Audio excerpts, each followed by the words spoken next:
pues en el IMSS tratamos de hacerlo integral. Tenemos una población de diabetes tipo 1 de 2.800 pacientes en el IMSS.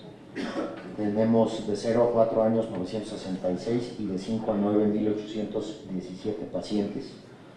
Y que el medicamento que usamos es la insulina humana, que es una de las mejores alternativas, que le damos seguimiento a la dieta de los niños, que obviamente cuando identificamos un embarazo asociado a la diabetes materna, ahí empieza el proceso de seguimiento de los niños, y que esta labor no solamente empieza en la parte ginecobstétrica, sino que termina pues, en el tercer nivel de atención de pacientes metabólicos. En el IMSS pues, tenemos un tratamiento universal para esas afecciones que en términos de prevalencia, como usted dijo, senador, pues son mucho menores a la prevalencia que tenemos de hepatitis C.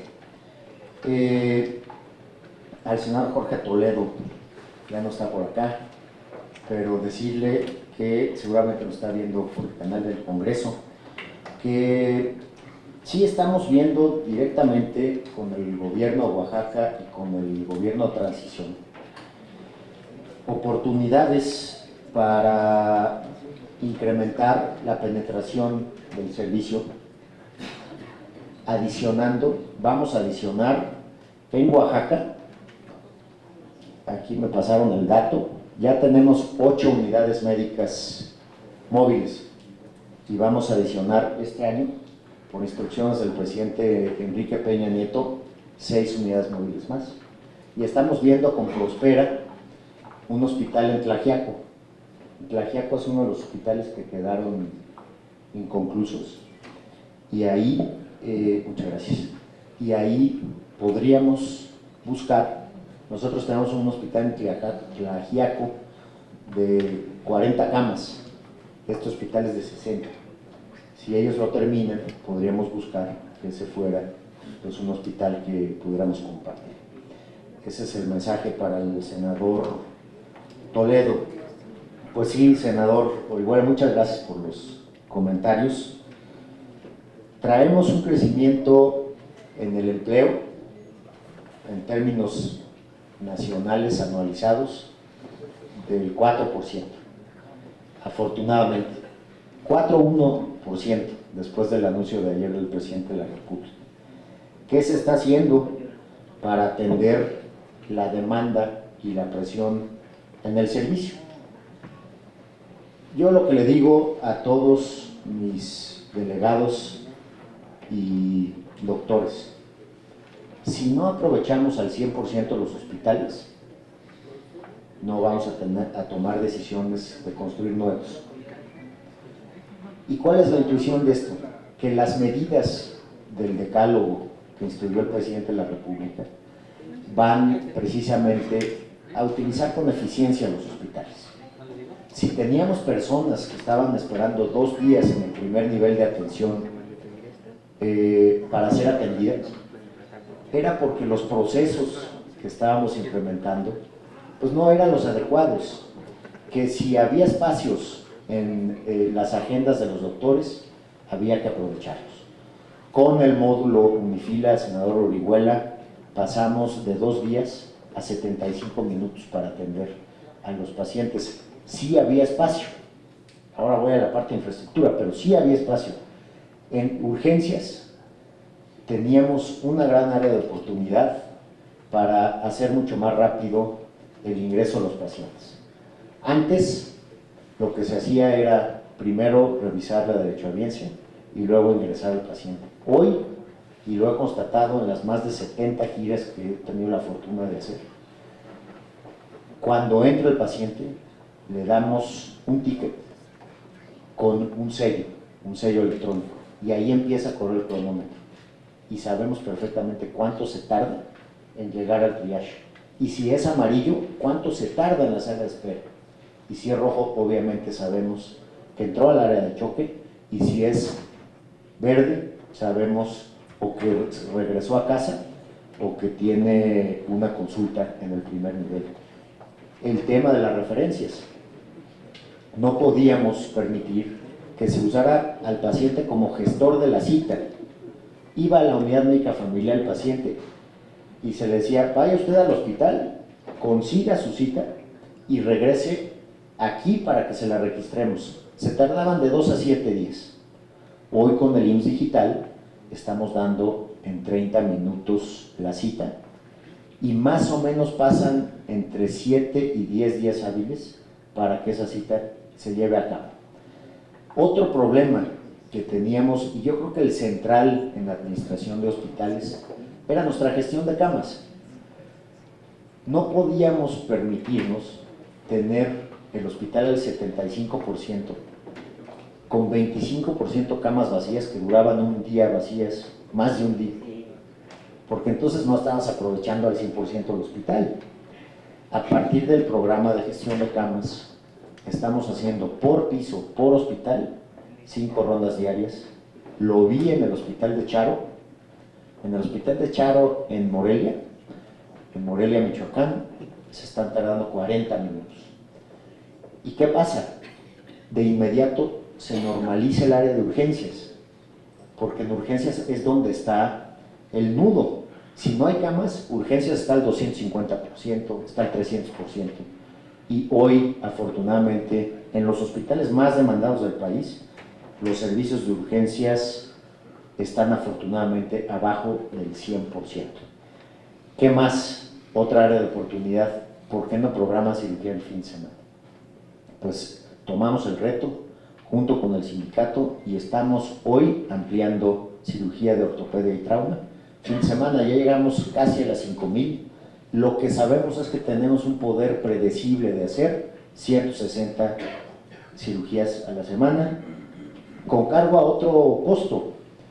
El 62% de las incapacidades tienen que ver con trauma y ortopedia.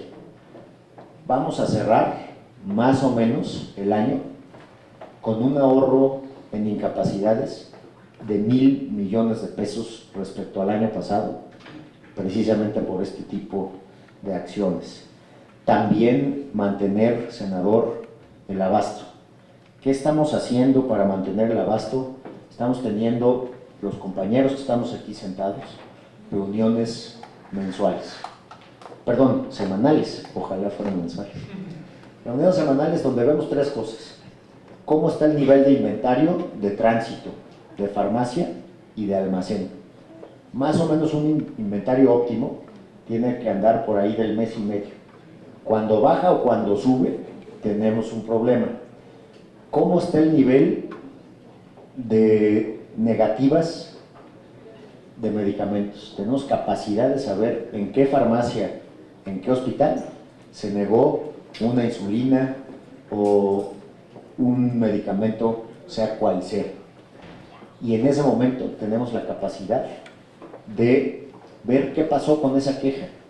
Se presenta una queja y el medicamento se surte. Y otra que es fundamental, la receta electrónica. La receta electrónica ya se utiliza en el 90% del instituto. Esa receta electrónica en la Ciudad de México se vuelve vale también, por si no se surte. Y en la Ciudad de México llevamos casi 6 meses con 1 o 2 quejas semanales. Entonces, esa es la parte que tiene que ver con el servicio, que tiene que ver con la mejora, que si lo mantenemos, si mantenemos esas medidas de mejora en la administración, obviamente tenemos que seguir construyendo hospitales, pero estamos teniendo que seguir construyendo hospitales, señor senador, porque tenemos un grave problema con las enfermedades crónicas, voy a ir a eso, que si no resolvemos, pues no va a alcanzar el territorio nacional para seguir construyendo hospitales. Y es lo que dice el senador Mayans con gran claridad. Traemos invertido el recurso y la inversión en la pirámide. Claramente yo concuerdo con él, porque tendríamos que estar invirtiendo el 70% por lo menos del seguro de enfermedades y maternidad en el primer nivel de atención. Y hoy estamos invirtiendo ese 70-80% en segundo y tercer nivel, en tratamientos en su mayoría paliativos, ¿no? Con pérdida de años de vida saludable. Después voy a eso, pero creo, señor senador Orihuela, que si mantenemos esa disciplina en las medidas, le vamos a entregar mucho mejor resultado al contribuyente, que es el que financia los hospitales, porque los vamos a estar usando al 100%. A la diputada Cristina Díaz, perdón, senadora, yo la conocí como diputada, una disculpa. Cifras actualizadas de abasto, 99.3% abasto la semana pasada, lo revisamos. ¿Qué se ha hecho para ampliar los lugares en las guarderías? Y ahí yo me remito precisamente a el documento donde el presidente Peña se comprometió a ampliar los lugares de las guarderías para 2016. Es una expansión en guarderías para 2016 de 135. Ahí el dato de Nuevo León son 9 más. Estuve en Apodaca en una guardería nueva el día lunes, que ciertamente es una guardería de gran nivel. Va a haber 2.050 más lugares en Nuevo León. En Baja California Sur traemos 300 lugares más en 2 guarderías, y ningún estado va a dejar de crecer guarderías. De una vez ya me voy. Michoacán otras 9, de 2.050 lugares. El Estado de México, Poniente, son 4 en el Poniente y 3 en el Oriente. Al final son 750, 1.650 lugares adicionales. Tabasco, una guardería, 200 lugares.